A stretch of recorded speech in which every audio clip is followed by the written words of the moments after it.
ఆలయంలో గర్భగుడిలోకి వచ్చినాక ప్రత్యేకించి ఎటు చూసినా కూడా అద్దాలు, అంటే మొత్తం ఒక 6 అద్దాలు అయితే కనిపిస్తున్నాయి. ఎందుకని ఇలా పెట్టారు? అంటే ఈ అద్దాలంటే కేవలము మన శాస్త్రీయమైనటువంటి ధర్మాన్ని అనుసరించి పెట్టడం జరిగింది. ఇక్కడ అమ్మవారికి అభిషేకం చేస్తారు ఉత్సవమూర్తికి. ఇక్కడ ఇది అభిషేక ప్రదేశము కాన అమ్మవారిని అద్దంలో చూపిస్తూ అభిషేకం చేస్తాము. తన బింబాకృతి తానే చూస్తూ తను స్నానం ఆచరిస్తున్నట్టుగా, తనను తాను చూస్తూ తనకి యొక్క ఉపచారములను కైంకర్యములను స్వీకరిస్తున్నట్టుగా ఇప్పుడు చూడండి, మనం ఎన్నో బింబాలుగా కనిపిస్తున్నాం. అవునండి. అలా పోతనే ఉంది మన బింబాకృతి. అట్లా ఉభయ ధర్మాలను ఆమెకు వ్యక్తీకరిస్తూ ఉపచారము చేస్తున్నట్టుగా ఇక్కడ పెట్టి ఇది అభిషేక ప్రదేశము, అక్కడనేమో అమ్మవారికి అలంకార ప్రదేశము, ఆ వెనకాలనేమో అమ్మవారికి కొన్ని మంత్రాంగ తంత్రాంగ విజ్ఞాన స్తోత్రాలు వినిపించే ప్రదేశము, ఇక్కడనేమో అమ్మవారికి శయన ప్రదేశం. ఒక్కొక్క ప్రదేశంలో ఒక్కొక్క ఉత్సవం ఒక్కొక్క తంతు జరుగుతుంటది కాబట్టి అట్లా ఇక్కడ అద్దం, అక్కడ అద్దం, అక్కడ అద్దం, అక్కడ అద్దం, ఇక్కడ అద్దం పెట్టడం జరిగింది. అద్భుతం అండి, నిజంగా చాలా చక్కగా ఉంది. అమ్మవారు కలగా లక్ష్మీదేవినే లక్ష్మీదేవి అంత కలగా ఉందని చెప్పాలనిపిస్తోంది. నిజంగా చాలా చక్కగా అమ్మవారు, నిజంగా వింత. ఇదొక ఈ శంఖ కలశం కూడా ఒక అద్భుతం అమ్మ. ఈ శంఖ కలశం ఉంది కదా, ఈ కలశం అనేది ఇప్పుడు మనకు దేవాలయాల్లో కొబ్బరికాయ పెడతారు, కలశాల మీద కొబ్బరికాయ పెట్టుంటారు. ఇక్కడ దక్షిణావృత శంఖ కలశం ఉంటుంది, బయటనేమో క్షేత్రపాలిని దగ్గర వామావృత శంఖ కలశం ఉంటుంది. ఈ దక్షిణావృత శంఖం సాక్షాత్తు లక్ష్మీ స్వరూపం. అందుకే గర్భాలయంలో రోజు ఆ నీళ్లు పారబోసి నూతన జలము నింపి అందులో పవిత్ర ద్రవ్యం వేసి చూడడానికి ఒక అబ్బాయి సపరేట్ పూజారి ఉంటారు దానికోసం. బయట కలశంకి ఒక అబ్బాయి సపరేట్ ఉన్నారు. అమ్మవారికి అలంకరణ అది చేయడానికి ఒక ఆచార్యులు ఉన్నారు. అర్చనకు హోమానికి ఒకరు ఉన్నారు.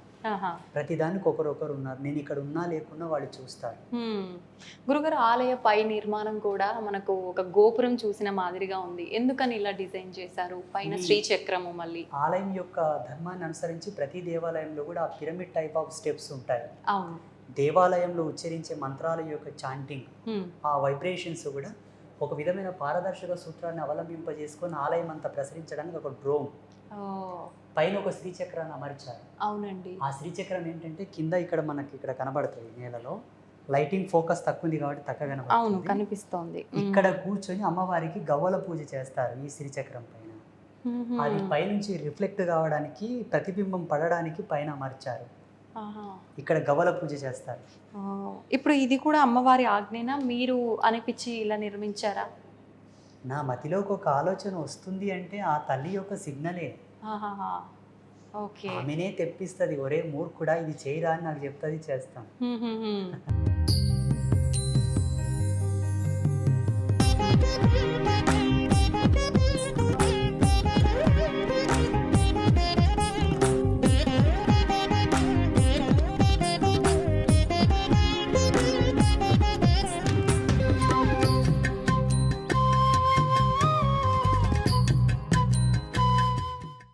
స్వామీజీ, శ్రీచక్రం అమ్మవారి ముందు ప్రధానంగా మీరు కాశీ నుంచి తీసుకొచ్చిందని చెప్పారు. చూసిన తర్వాత నాకు ఒకటి అడగాలనిపించింది. ప్రస్తుత రోజుల్లో చాలా మందిలో ఉన్న ఒక సందేహం శ్రీచక్రం గురించి. శ్రీచక్రం ఇంట్లో పెట్టవచ్చా? పెడితే యంత్ర రూపంలో పెట్టాలా, ఇలా పెట్టాలా? నిజంగా పెడితే కనుక నియమాలు ఎక్కువగా పాటించాలా? రకరకాల సందేహాలు ఉన్నాయండి, దాని గురించి తెలియజేయండి. ఇంట్లో శ్రీచక్రాన్ని ఉంచుకోవచ్చు, అది శాస్త్ర సమ్మతమైన విషయం. మన ధర్మశాస్త్రాల్లో విగ్రహాలు పెట్టుకున్నా, శ్రీచక్రం పెట్టుకున్నా, శివలింగం పెట్టుకున్నా ఒక ప్రామాణికమైన కొలత చెప్పారు. యజమాని వేళ్ళు ఇక్కడ నుంచి ఇక్కడ వరకు ఏ సైజు ఉన్నాయో ఆ సైజు మాత్రం పెట్టుకోవాలి. యజమాని 5 వేళ్లలో ఏ సైజు వేలుకున్న ప్రామాణికతను అనుసరించి లింగాలు కానీ, శ్రీచక్రములు కానీ, దేవతా విగ్రహములు కానీ పెట్టుకొనవచ్చు. మరి ఇప్పుడు 5 అన్నారు కదా, 5 వేలు అంటే ప్రత్యేకించి మీ యొక్క స్తోమతిని అనుసరించి అన్ని వేళలు ఏ ఒక వేలి సైజుతోనైనా పెట్టుకోవచ్చు. పాయింట్ ఏంటంటే దేవతా విగ్రహాలు లోపల ఓళ్ళుండి బొళ్ళున్న విగ్రహాలు పెట్టుకోవద్దు. గట్టిగా ఫిల్ అంటే మొత్తం నిండుగా ఉన్న విగ్రహాలు పెట్టుకోండి, అది శాస్త్ర మర్యాద. శ్రీచక్రం కూడా లోపల మొత్తం ఓళ్ళు ఉంటుంది, బయట నుంచే పిరమిడ్ లాగా ఉంటుంది, లోపల ఓళ్ళు ఉంటుంది. అటువంటి శ్రీచక్రం పెట్టుకొనవద్దు. రెండవది, స్ఫటిక శివలింగమునకు, స్ఫటిక స్త్రీ యంత్రమునకు గృహస్థులు పూజ చేయకూడదు. అవి యతులు, సన్యాసులు, తాపసులు చేసేటటువంటి శ్రీచక్రములు, శివలింగములు. గృహస్థులు లోహ శ్రీచక్రములను, లోహపు శివలింగములను, అలాగే పాలరాయి శ్రీచక్రము, పాలరాయి శివలింగమును పూజించుకొనవచ్చు. వెండి కానీ బంగారు కానీ లేకపోతే నల్లరాతి శివలింగం నల్లరాతి శ్రీచక్రమును పూజించుకోవచ్చు. ఇది ఆమోదం, లిస్ట్లో పెట్టుకోండి. ఇంకొక విషయం ఏంటంటే నీళ్లు లేని శివలింగం ఇంట్లో ఉండకూడదు. నీళ్లు లేని శివలింగం ఉండకూడదు, కుంకుమ లేని శ్రీచక్రం ఉండకూడదు. చిన్నపాటి శ్రీచక్రం ఉన్నా కుంకుమతో నిండి ఉండాలి, అది ప్రసన్నత. చిన్నపాటి శివలింగం ఉన్నా పైన నీళ్ళ డ్రాప్ పడుతూ ఉండాలి. ఒకవేళ నీళ్ళ డ్రాప్ పడేటటువంటి యోగ్యత లేకపోయినా బిల్వదళం అన్నా అక్కడ ఉంచాలి. బిల్వదళం ఉంచడానికి యోగ్యత లేకపోయినా అంత భస్మం అన్నా శివలింగం మీద ఉంచాలి. భస్మం గోపేడతో చేసిన గోపేడతో చేసిన బూడిదన ఉంచాలి. మంచి సుగంధభరితమైనటువంటి ప్యూర్ భస్మాన్న ఉంచాలి. అది భస్మం లేక నీళ్లు లేక శివలింగం ఉండకూడదు, కుంకుమ లేక పసుపు లేక శ్రీచక్రం ఉండకూడదు. శ్రీచక్రం వేయొచ్చు, శ్రీచక్రం మీద పసుపు కూడా వేయొచ్చు. అందరూ పూజించుకొనవచ్చు, అందరూ పుణ్యభాజనులై విరాజిల్లవచ్చు. శాస్త్రం ఎక్కడ కూడా ఎవరికి ఏ ఆంక్షలు పెట్టలేదు. ఈ మిడిమిడి జ్ఞానంతో కూడుకున్న పండితులు, ఈ పండిత శిఖామణులందరూ కూడా జనాలను భయభ్రాంతులకు గురి చేసి ఆధ్యాత్మిక వారసత్వం నుంచి దూరం చేయడానికి చేసినటువంటిది ఇదంతా. అలాగే రాగిరేకు శ్రీచక్రం కూడా పటము ఉంచుకొనవచ్చు. బీజమంత్రాలు లేని శ్రీచక్రం ఉంచుకోవలే. అందులో మంత్రయుక్తమైన శ్రీచక్రములు ఇళ్లలో ఉంచుకోవద్దు. ఎందుకంటే అంతటి శుచిశుభ్రతలతో మడి పద్ధతితో మీరు ఉండరు కాబట్టి. అందుకు సంపుటీకరణతో కూడుకున్న నవావరణ పూజ, సంపుటీకరణతో కూడుకున్నటువంటి పూర్ణ పూజ శ్రీచక్రమునకు మీరు చేయరు కాబట్టి అనుష్ఠాన విధిని అనుసరించి నార్మల్ శ్రీచక్రములు దొరుకుతాయి. అవి తెచ్చి యోగ్యులైన గురువులు అనగా శ్రీ విద్య సాధనలో ఉత్తీర్ణులైనటువంటి గురువుల చేతకు తీసుకెళ్ళి వాళ్ళ చేతికిచ్చి వాళ్ళు సంకల్పం చేసి ఇచ్చిన శ్రీచక్రములు తెచ్చి పూజలో ఉంచుకొనవచ్చు. మీరు స్వతంత్రంగా మార్కెట్లో దొరికిన శ్రీచక్రములు తెచ్చి పెట్టుకోకూడదు. ఇప్పుడు శ్రీచక్రం అనగానే ప్రతినిత్యము కుంకుమార్చన చేస్తూ ఉండాలా? ప్రత్యేకించి ఎటువంటి విధానం ఉంటుందంట? ఏం పర్వాలేదు. పౌర్ణానికో అమావాస్యకో నీళ్లతో పాలతో గంధముతో పసుపుతో కడగండి. చక్కగా మీకు వచ్చిన అష్టోత్తరాలతో శ్రీ సూక్తంతో ఖడ్గనామావళితో లలితా సహస్రనామంతో కుంకుమార్చన చేసుకోండి. ఒక కాన్సెప్ట్ పెట్టుకోండి, అమ్మా నాకు ఉద్యోగరీత్యా వీలు పడదు, వ్యాపార రీత్యా వీలు పడదు, నెలలో 2 సార్లు నిన్ను పూజించుకోగలను, అర్చించుకోగలను. అమ్మా నేను గృహస్థురాలను అనగా నేను హౌస్ వైఫ్, నాకు ఏ బాధ్యత లేవు, నా భర్త సంపాదిస్తున్నాను, ఇంటి పాటనే ఉన్నాను కాబట్టి మంగళవారం శుక్రవారం నేను పూజించుకోగలను. లేదు అమ్మా ఇంకా నేను ఫ్రీగా ఉన్నాను, రోజు పూజించుకోగలను.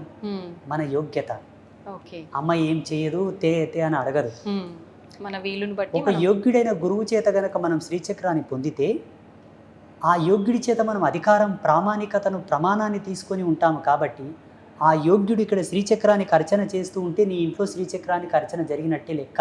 నువ్వు చేయకపోయినా ఆ శ్రీచక్రంలో ఎనర్జీ యాక్టివేట్ అవుతూ ఉంటుంది. నీకు భయం అక్కర్లేదు. ఒకవేళ స్వతంత్రంగా శ్రీచక్రం కొనుక్కొని పెట్టుకుంటేవా కర్త కర్మ క్రియ నువ్వే కావాల్సి ఉంటుంది. ఇంకొకటి, ఆచార్యులు ఎవరైనా సద్బ్రాహ్మణుల చేత పూజలు పునస్కారాలు చేసి ప్రాణ ప్రతిష్ఠ చేసి పెట్టుకోవచ్చా? అట్టి ఆచార్యులు కూడా అంత సత్యపరాయణులై శ్రీ విద్య సాధనలో మెలకువలు తెలిసిన వాళ్ళై ఉంటే, ఇప్పుడు పురోహిత వర్గం కూడా ఏమి శుద్ధి చేస్తున్నారమ్మా? విగ్రహాలకు కనీస శుద్ధి చేయట్లేదు, యంత్రాలకు వాళ్ళేం శుద్ధి చేస్తారు? చూసుకోవాలి. నేను అబ్జర్వ్ చేస్తున్నాను, చాలామంది గుళ్ళు గోపురాలు కట్టేటప్పుడు ఆలయ ప్రతిష్టలు చేసే వీడియో లైవ్లో పెడుతున్నారు కదా, ఎలా తంతులు చేస్తున్నారు అని చూస్తూ ఉంటాను.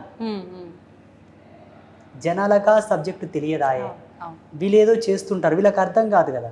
అందుకే ప్రతి ఒక్క పర్సన్ స్పిరిచువల్గా డెవలప్ కావాలి, నాలెడ్జ్ పరంగా.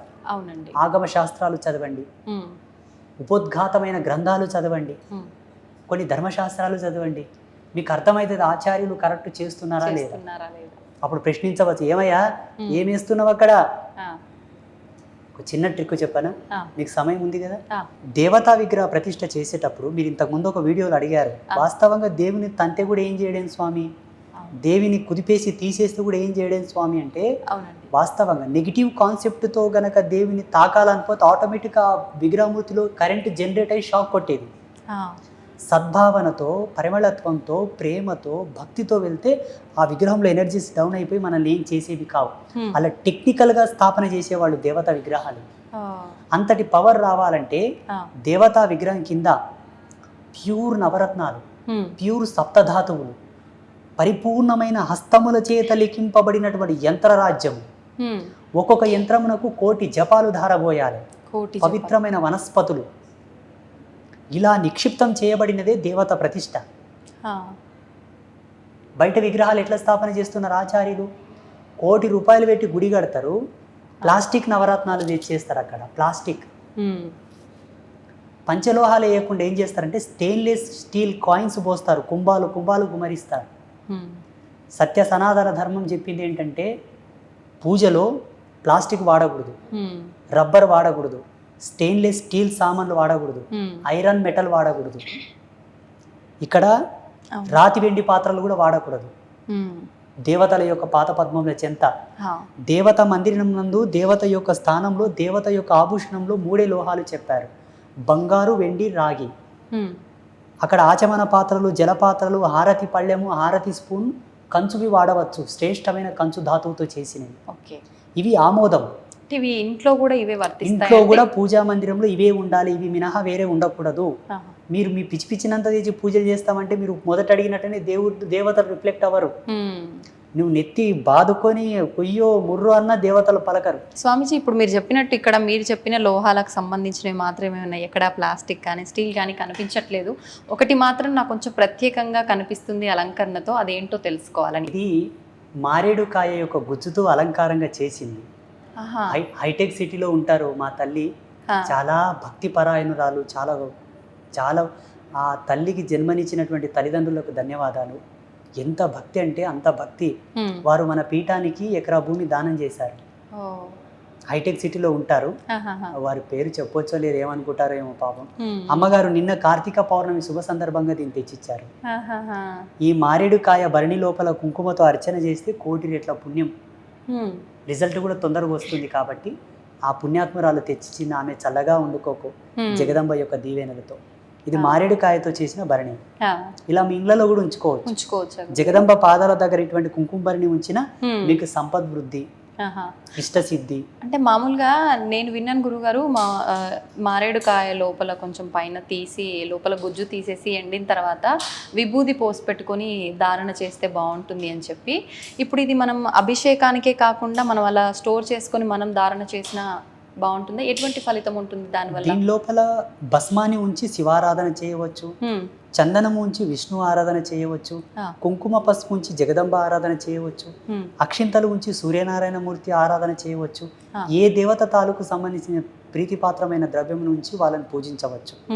ఇందులో పడ్డ తర్వాత దీనిలో ఉన్న సహజత్వం గుణము ప్రబలమవుతుంది, హెచ్చవుతుంది, ఎక్కువగా అవుతుంది, ఎనర్జీ ఇంకా ఎక్కువ డెవలప్ అవుతుంది, పుణ్యం పురుషార్థం తొందరగా వస్తాయి. మనం అనుకున్నంత తొందరగా రిజల్ట్ వస్తుంది. కాబట్టి దీన్ని అలా వాడవచ్చు. అయితే స్వామీజీ, ఇప్పుడు ఇంట్లో శ్రీచక్రం పెట్టుకున్నప్పుడు అలా కుంకుమ ఎప్పుడు ఉండాలి అని అన్నారు కదా, ఎవరైనా వచ్చినప్పుడు చాలా మంది మనం పూజా ద్రవ్యాలకు సంబంధించింది మన పూజ రూమ్లో అవి తీసుకొచ్చి ఇవ్వాలి అని అంటే కొంచెం ఆలోచిస్తారు. అంటే ఎక్కడ మా పుణ్యం వాళ్ళకి వెళ్ళిపోతుంది అనుకుంటారో ఏంటో తెలియదు, కానీ అలా అంటే అమ్మవారి దగ్గర నుంచి తీసుకొచ్చిన కుంకుమ వాళ్ళకి మనం ధారణ చేయొచ్చు. శాస్త్రంలో కొన్ని నియమాలు చెప్పారు.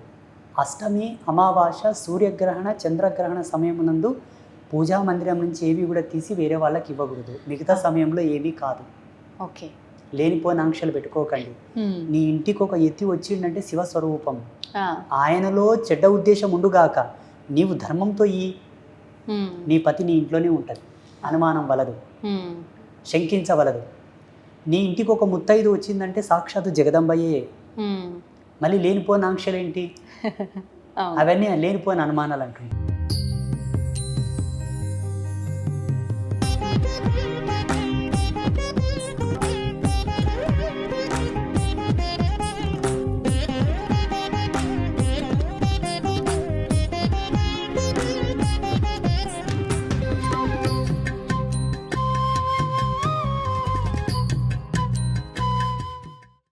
ఇది పడమటి ద్వారం, కామధేను ద్వారం. ఈ ద్వారానికి కామధేను ద్వారం అని పేరు. కామధేను సింబాల్స్ ఉన్నాయి చూడండి. ఈ ద్వారానికి కొన్ని పర్వదినాల్లో విశేషమైన పూజలు చేసి అమ్మవారిని ఇక్కడ నుంచి ప్రవేశించమని వేద మంత్రాలతో ఆవాహన చేస్తాం. మన ఆలయ మర్యాద. ఓకే. అంటే ప్రత్యేకమైన రోజులు అంటే ఎటువంటి రోజులు? వైకుంఠ ఏకాదశి వైకుంఠ అనుకోండి, ఏకాదశి. మహాశివరాత్రి, అవును. హోలీ పౌర్ణమి, మ్మ్. శ్రీకృష్ణ జన్మాష్టమి, ఆ, కొన్ని పర్వదినాలు, దేవీ నవరాత్రులలో, అవును అవును. దీపావళి, మ్మ్. అటువంటి పర్వదినాల్లో ఇది చేస్తూ ఉంటాం. ఆహా. ఇప్పుడు నలువైపులో ఉన్న ద్వారంలో ఇది పడమటి ద్వారం, కామధేను ద్వారం ఇది. మ్మ్. అటువైపు ఉత్తర ద్వారమేమో మ్మ్. గజ ద్వారం. ఆహా. ఇటు పడమటి దక్షిణం వైపు ఉన్న ద్వారం హంస ద్వారం, మ్మ్. తూర్పు వైపు ఉన్న ద్వారం పద్మ ద్వారం.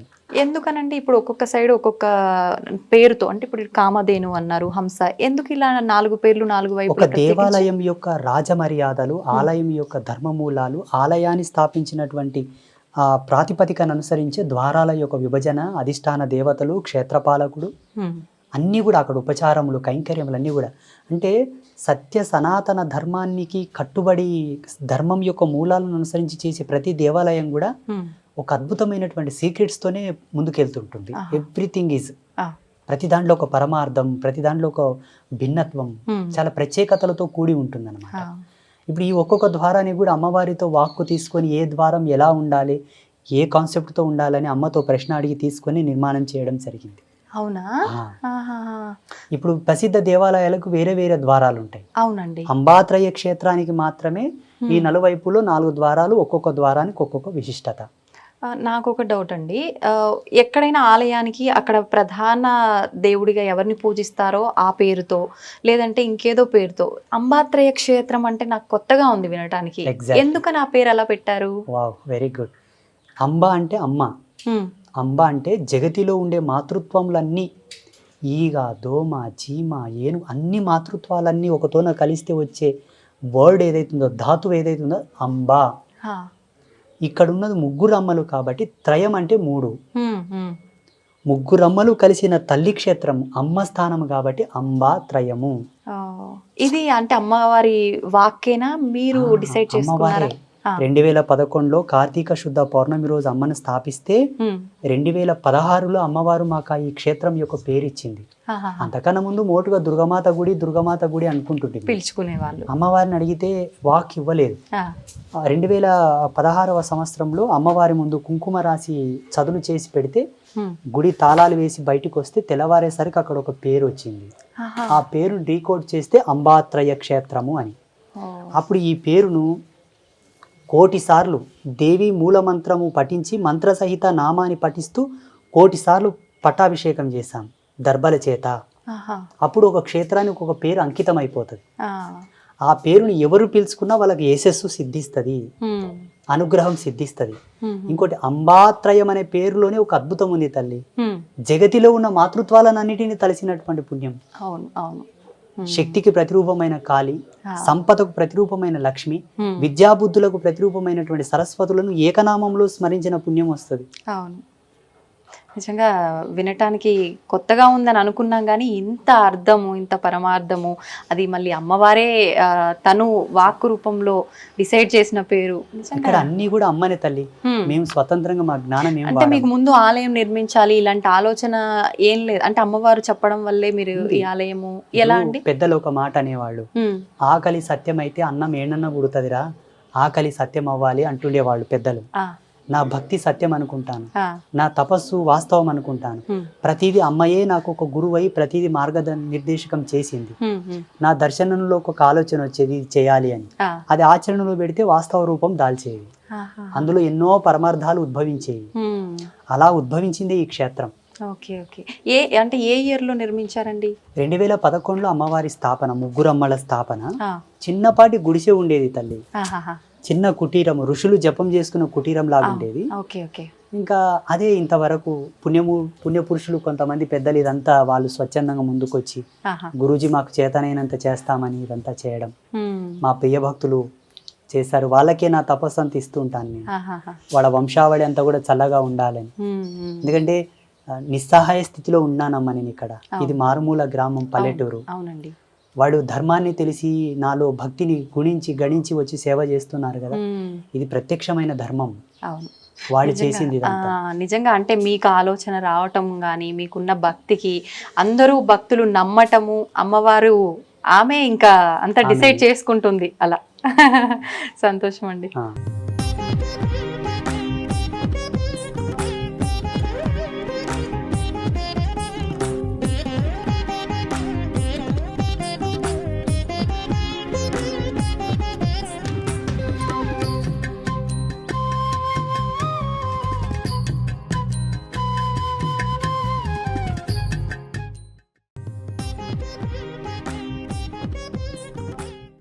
అమ్మవారి యొక్క ఆలయం వెనక భాగం ఇది. హా. అమ్మవారి యొక్క ఆలయం వెనక భాగం. ఇక్కడ చాలా అద్భుతమైన బ్రహ్మోత్సవాలు జరుగుతుంటాయి. ఆహా. చాలా అద్భుతం. ఓకే. అసలు ప్రతి పూజలో పాల్గొన్న ప్రతి జీవుడు తరిస్తాడు, తప్పదు. ఆయన తరించాల్సిందే. ఆయన 100% తరించాల్సింది. తరించకపోతే అమ్మవారితో నేనే కొట్లాడతాను. ఓకే. నేను వాదోపవాదాలు చేస్తుంటాను. అవునా? మొన్న ఒక భక్తుడు చాలా తీవ్ర స్థాయిలో బాధపడుతూ వచ్చాడు. ఆ. నేను వెళ్ళి వాదించాను, ఏమ్మా కాపాడు, ఆయన అంత పరిస్థితిలో ఉన్నాడని. నాకు ఆ హక్కు ఉంది. ఆ. మేము సాక్ష్యం ఇవ్వము, కెమెరాలు పెట్టి నీకు బాగా అయింది కదా నువ్వు చెప్పు, నీకు ఇదైంది కదా ఇది చెప్పాను అంటే భక్తిని ఈడ ఆడంబర స్థితికి తీసుకురాకూడదు అన్నది మా కాన్సెప్ట్. లేకపోతే అలా రికార్డ్ చేస్తే మెనీ మోర్ ఆఫ్ పీపుల్స్ ఉన్నారు ఇక్కడ. అవునవును. అయితే నిజంగానే మీరు అన్నారు ఒక కుటీరంలా ఉన్న ఆలయం ఇప్పుడు ఈ స్థాయిలో ఉంది అని. ఈ స్థాయిలో ఉండడమే కాదండి, భక్తుల తాకిడి కూడా రోజు రోజుకి చాలా ఎక్కువగా పెరుగుతుంది. ఐ డ్రీమ్ మీడియా నుంచి కూడా చాలా మంది భక్తులు పెరిగారు నిజంగా.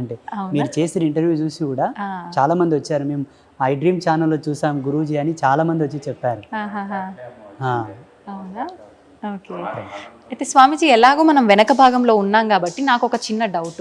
అయితే ఆలయం వెనక భాగం నుంచి చాలామంది ప్రదక్షిణలు చేసే సమయంలో ఇలా తాకి నమస్కరించుకుంటూ వెళ్తూ ఉంటారు కదా, కానీ కొంతమంది అలా తాకకూడదు అని అంటుంటారు. నిజంగా అలా తాకడం తప్పంటారా? ఏం కాదు, తాకడం అనేది ఒక పుణ్యమే. భగవంతుడు అట్లా ఏం దయ్యం కాదు, భూతం కాదు. అవును అవును. భగవంతుని యొక్క వీపు భాగంను స్పృశించడం పాపక్షయం అని కొన్ని శాస్త్రాల్లో పెద్దలు రాశారు. మనం తెలిసి తెలియక చేసిన పాపాలు, ఓకే, అంటే సమయ దోషం చేసి కొందరు చిన్న చిన్న తప్పులు చేస్తుంటారు. అవునండి. ఉదాహరణకు సంధ్యా సమయం నందు భుజించకూడదు, సంభోగించకూడదు.